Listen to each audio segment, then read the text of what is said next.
right, everyone, welcome to the Boombox Reignited. If you remember a couple years ago, before the pandemic, we had this Boombox series, and it was cool during the pandemic because we couldn't be in person and we couldn't talk to anybody and we couldn't meet with anybody. So this was literally our only way of communicating with you. Well, as you can see, we amped it up. We're going to reignite this Boombox, and we're going to do this consistently, and we're going to give you a ton of value out of this series. We're going to try to do these things once a month at first. Who knows? Maybe we pick up the pace. Maybe this becomes weekly, but definitely follow, subscribe, like, download this podcast.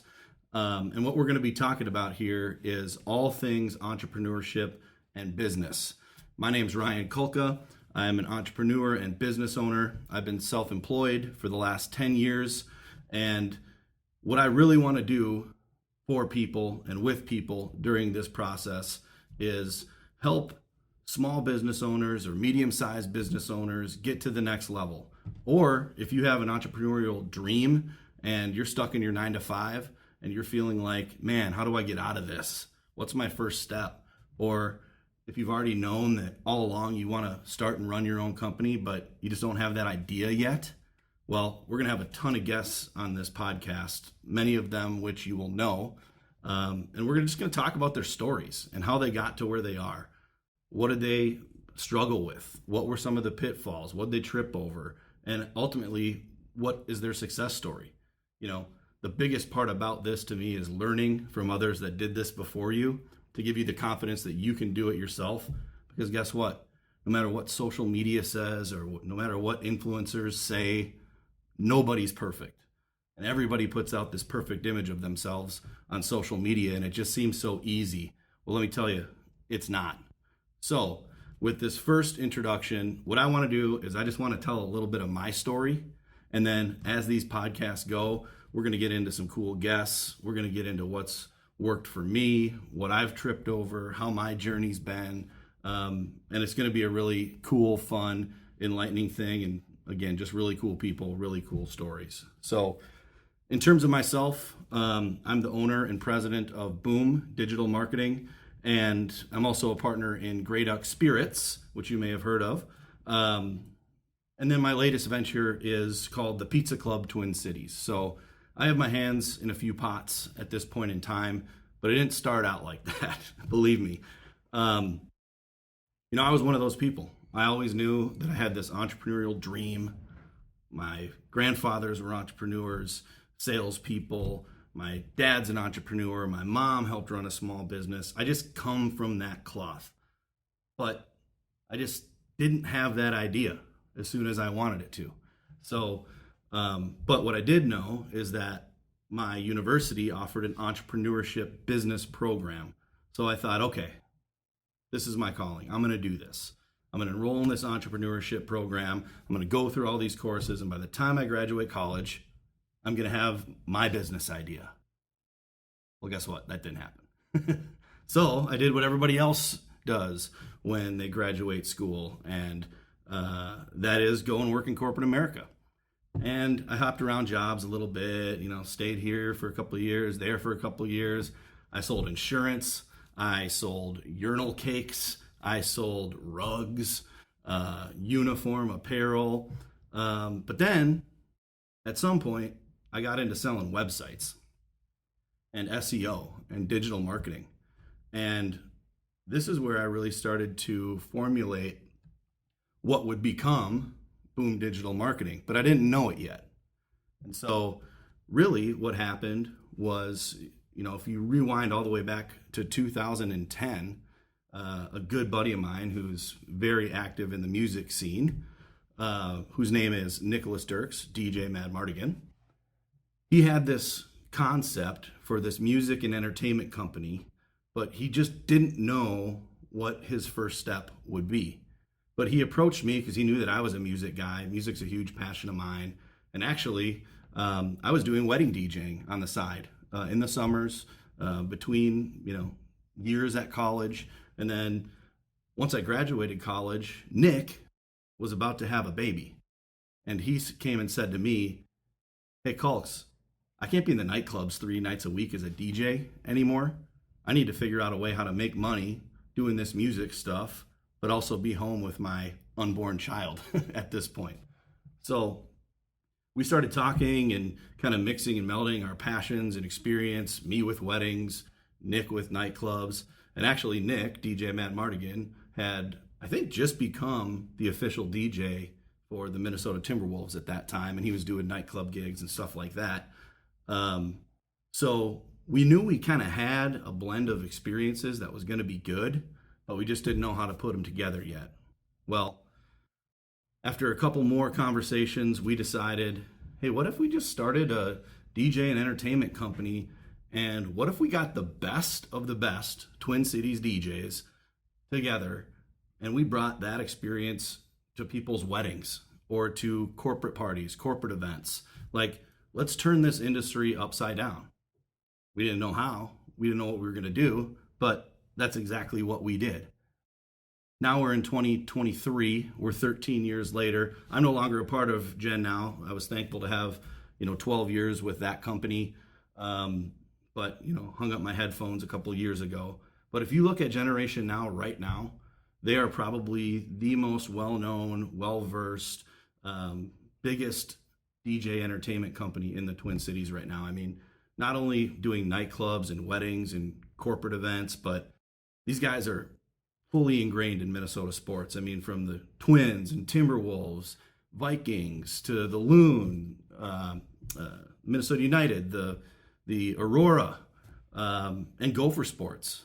These guys do every single event. And then luckily, during my period of time with Gen Now, we were fortunate enough to do like Red Bull Crashed Ice and the Ryder Cup and even the Super Bowl, which was pretty cool.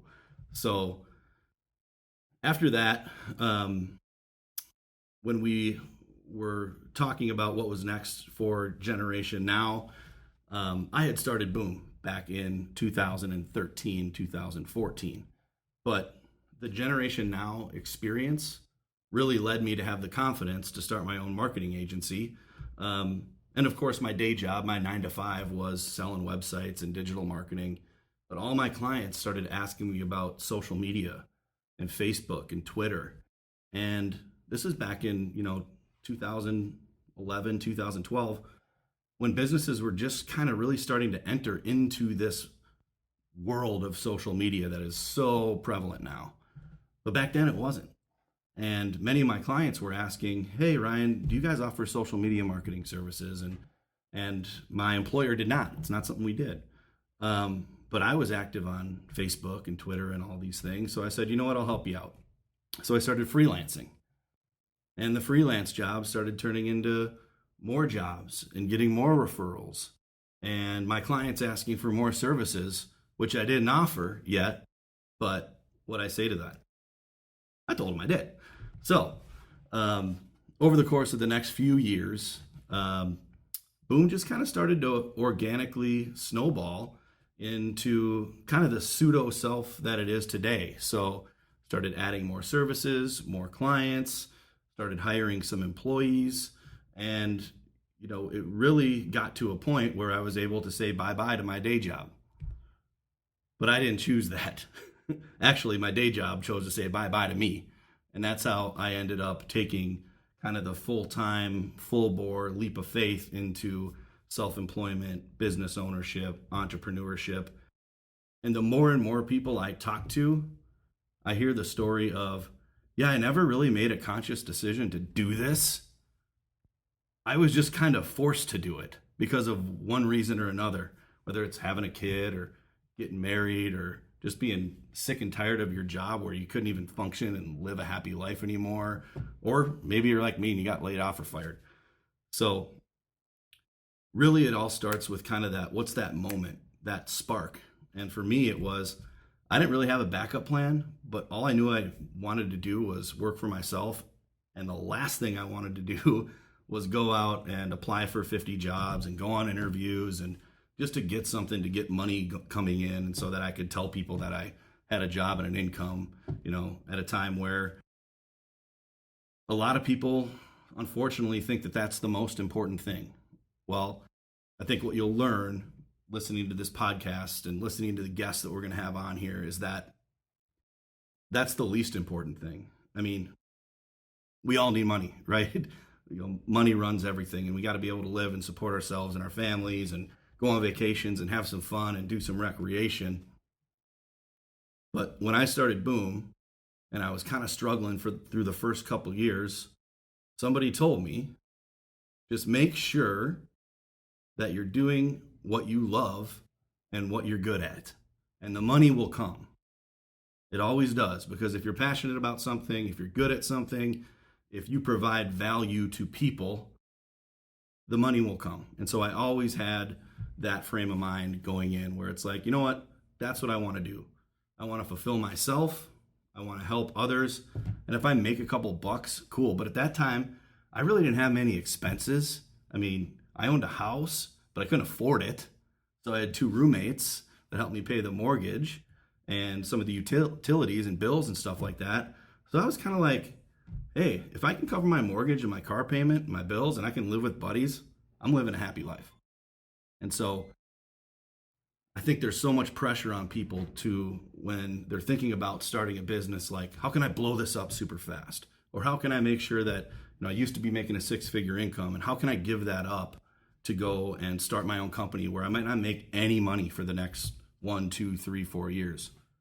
Well, that's always a hurdle, but believe me, if you're passionate about something, and if you're not just doing it for money, it will work and it will be sustainable.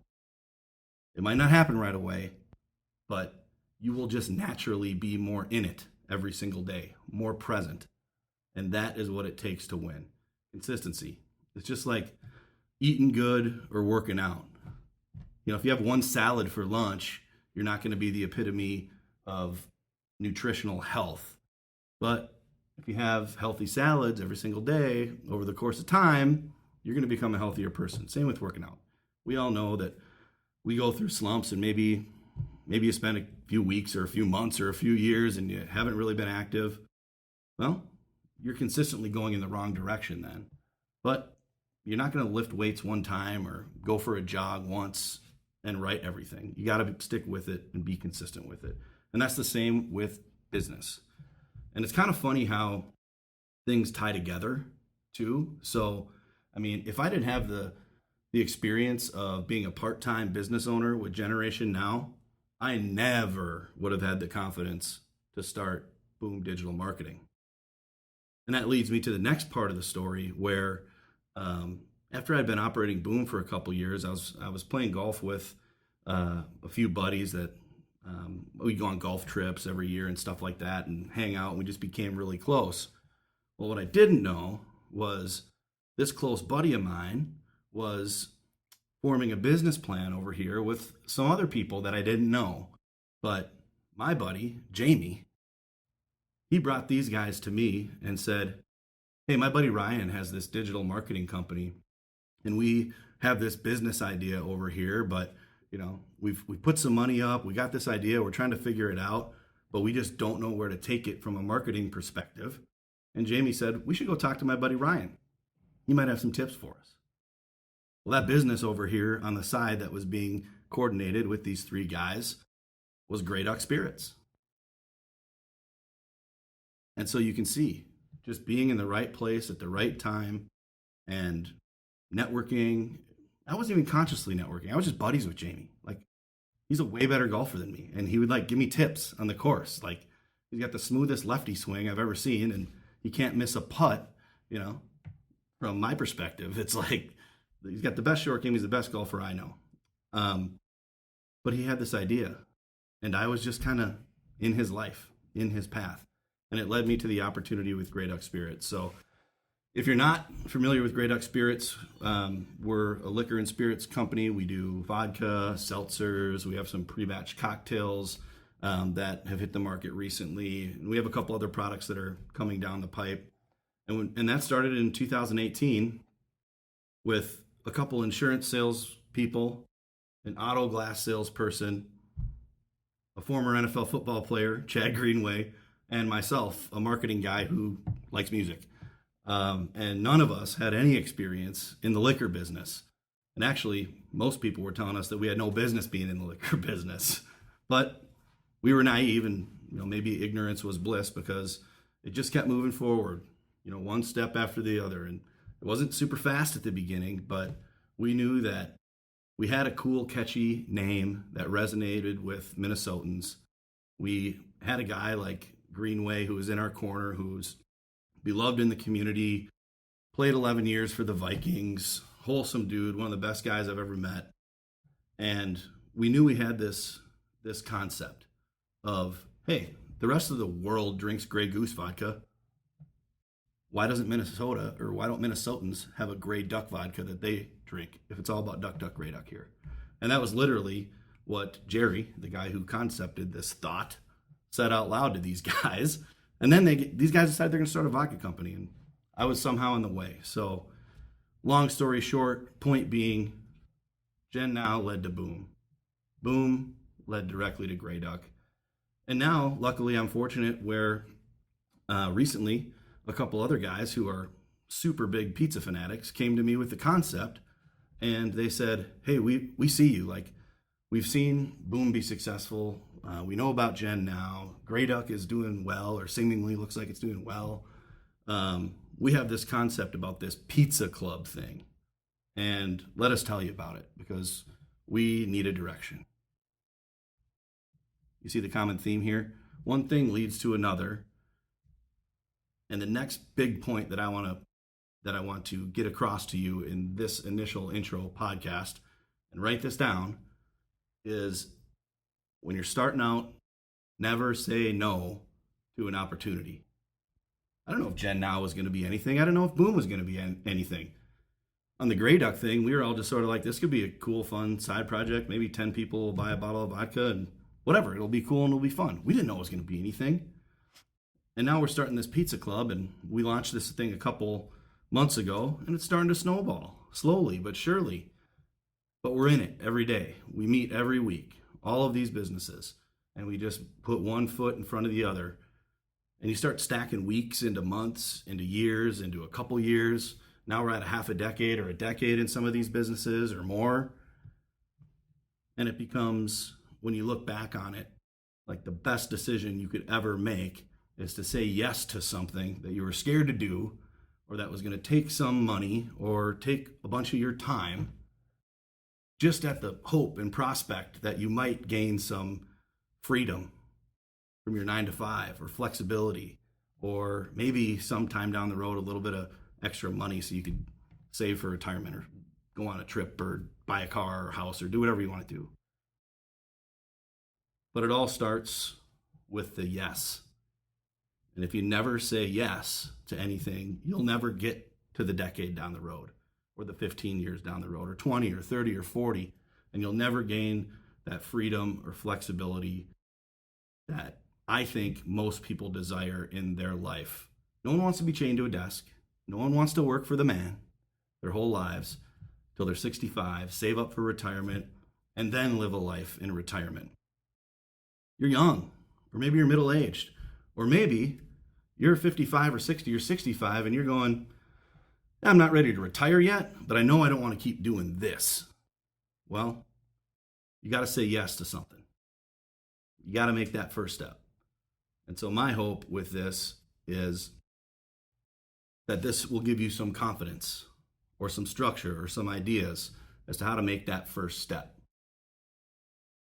So keep watching this podcast, follow us, like it, share it, subscribe, download, whatever you can do on this platform, and follow along and listen and learn. And I hope that we can bring you value. Let's do this thing.